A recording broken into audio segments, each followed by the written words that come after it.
Today we're going to talk to you about why this town here celebrates watermelon. Every year in June they have a festival, and it's all surrounded by watermelon. They have a watermelon queen. They have actually A seed spitting contest. right, isn't that cool? And lots of other things, parade. And so Chris and I are definitely going to come here to the festival this June. But right now we want to tell you about why they celebrate watermelon and why they've been celebrating the watermelon for 70 years. It's an incredible story. Stick around. We're going to tell you all about it. The watermelon celebration starts here at the Chiefland, Florida train station. And it began with the fall of the turpentine business. This train depot was built in 1913. And at some point in time, they sold it north. I can't recall the town. If anybody knows, leave me a comment. Old Town. Old Town. Thank you, Chris. It's great to have a historian with you. Anyways, after it was sold, the town wanted its history back. And they love their history, and I find that pretty fascinating. I love that. They care about their history, so the town eventually bought it back. And in the back, This is an old jail. correct. And it used to be covered in brush. Yeah, it was all overgrown at one point. And what they did is they cleaned it off and looked into it to see the history of it when it was built. And they discovered that the history of the jail is pretty incredible. We're going to walk over there and tell you all about it. Right now, we're at the jail, and Chris is going to tell you the story as I do a video and walk around. Okay, let's do it. All right. Okay, so this is the old Chiefland jail, as you can see. It is 2 rooms and totally ventilated. At one time, the roof was open, and that's because if you just had people in here, it would be like a sweat box. Now, they would put drunks in here, they'd put people that got in trouble for certain things, but there's another facet to this, and it's connected to the turpentine industry that we mentioned before. They would lock people up for various infractions and give them these big fines that they couldn't pay. And what would happen is the turpentine foreman would come out, pay their fine, and then they'd be forced to work out in the turpentine forests, which was brutal work, to pay off those fines. And this was done all over Florida. This is just one example here. And this led to the watermelon festival that we were just talking about.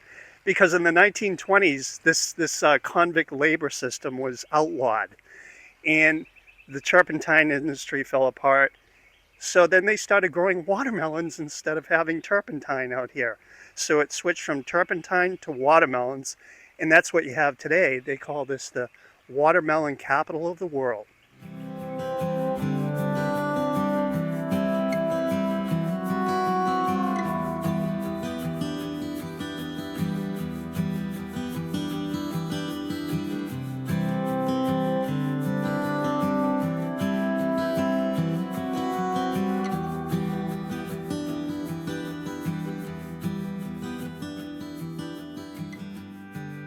It's all about the watermelon. In a small town, USA. This is more up your alley. Oh, yeah. April and Jeff's farmhouse produce. Sweet. Watermelon. This here says so much about this town. The watermelon. Watermelon. It saved Chiefland when they lost the turpentine business and the economy started to drop and they thought they would become a ghost town. But this fruit right here saved Chiefland. How cool is that? Let's go inside and check out. Okay, there's a variety of fruit and vegetables here. So colorful. I'm doing great. How are you?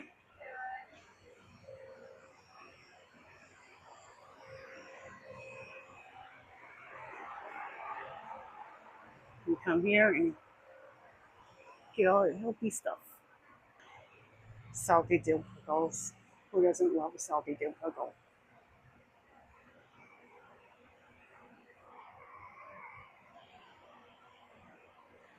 Pecan syrup? Really? I didn't even know that existed. Oh, I love this place.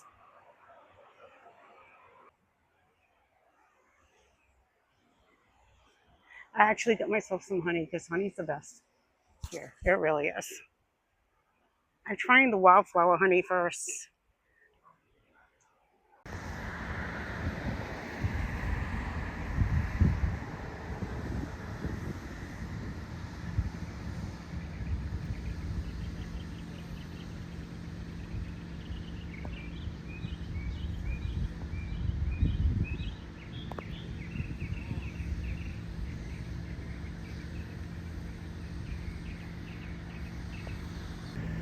This is all the stands and tables and everything for.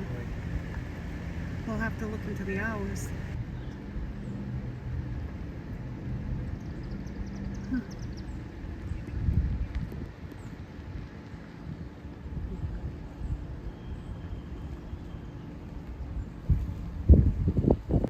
What is happening here?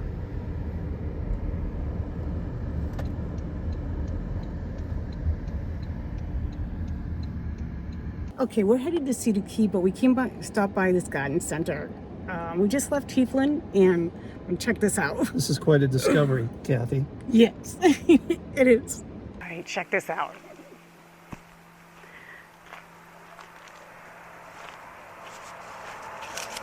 Dinosaurs. There's one here, and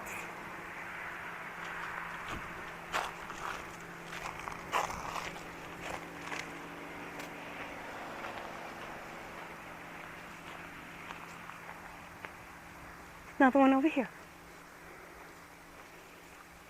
Cute, right?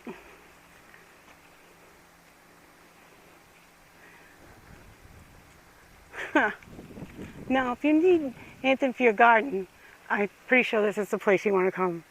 I don't have time to spend here right now, but it's pretty amazing. There's a lot of trinkets around, as you can see, old cars, and of course, a flamingo. But right now, we're on our way to Cedar Key.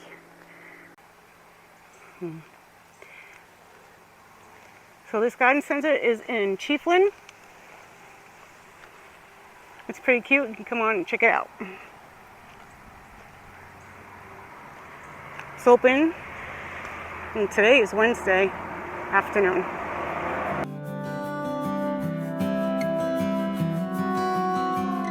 It is absolutely beautiful over here, and we've been driving by these purple flowers day after day after day, but I just couldn't do it no more. I gotta show you what it looks like out here in Florida right now. Springtime. It's breathtaking.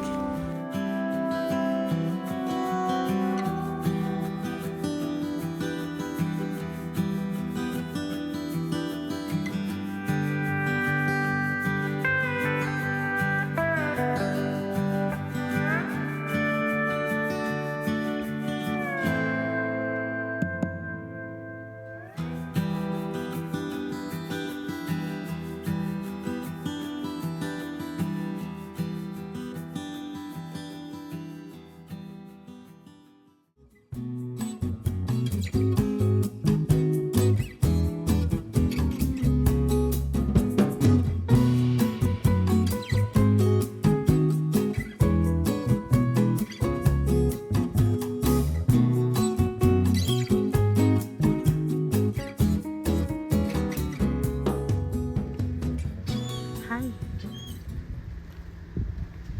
Wow. Geez, Mom. You didn't mess around on this bunch, right?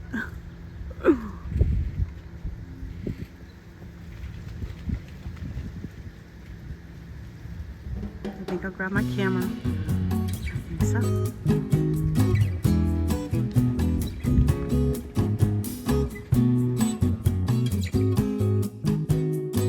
Cedar Key is beautiful and it's really cool. There's a lot of history, but there's some things that are closed that we need to see.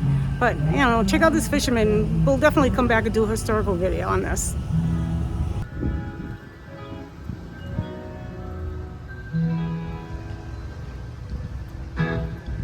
He's kind of cool, right? I bet he has a story to tell. Yep. All right. Another day. Chris, we forgot to mention why they named Chiefland. Chiefland. Chiefland. And it's like probably, if you guessed, it's got something to do with the Native Americans. It does. For a couple reasons. We go way back to the Timucua Indians that inhabited the area. It was a main hub for that tribe for thousands of years. They kind of died out after the Spanish came and everything. By the 1800s, they were gone and replaced by the Seminole Indians. Now, another thing is that when it was first incorporated, it was called Charlie Emthala's town. Now, when I heard that name, it rang a bell because I've been studying the Second Seminole War. Right. And right before it broke out, some of the chiefs chose to move their people out west to what is now Oklahoma, and some remained here. But the ones that remained here saw them as traitors. Really? Now, yeah, because they were leaving. They were going along with the white man, and they were going. So this Charlie Emphala was actually murdered. That's as horrible. As like being a traitor, and it was Osceola. So he got murdered for being a traitor because he wanted to go to Oklahoma? Right, because he wanted to take his people to Oklahoma and not fight the United States. He didn't want to. He didn't want to, like a lot of these Seminoles wanted to stay here and fight for their land, and he just gave up and said, "Oh, let's go along with it and just move the people." Who murdered him? Osceola did. Shut himself. Up. And just after that, not long after that, we had what we called the Dade's Battle. Oh. And that wow, ignited what a connection the second. To your presentation. Right, I have a presentation I've been working on Dade's Battle. And that ignited the Second Seminole War. And this is all connected to Chiefland's name. Yeah, and that's why, well, after it was Charlie Emthala's town, they named it Hardy Town for a while. Yeah. And Hardy was this plantation owner, slaver.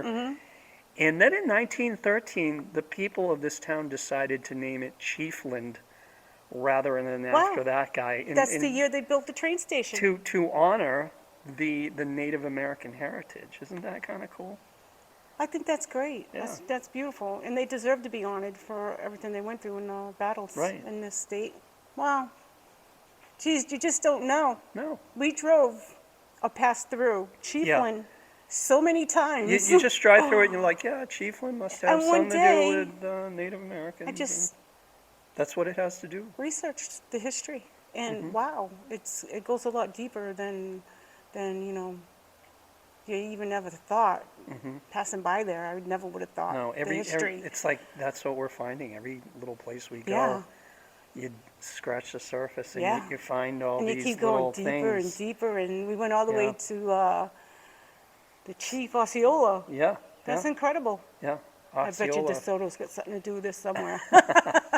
Well, as I said, you know, we did find online, somebody said that the Timucua in this area got wiped out by DeSoto, but we know we've been following that trail. It didn't really come anywhere near here. We completed the trail. So the likelihood of that happening, it's more like later Spanish and disease and things like that probably took its toll.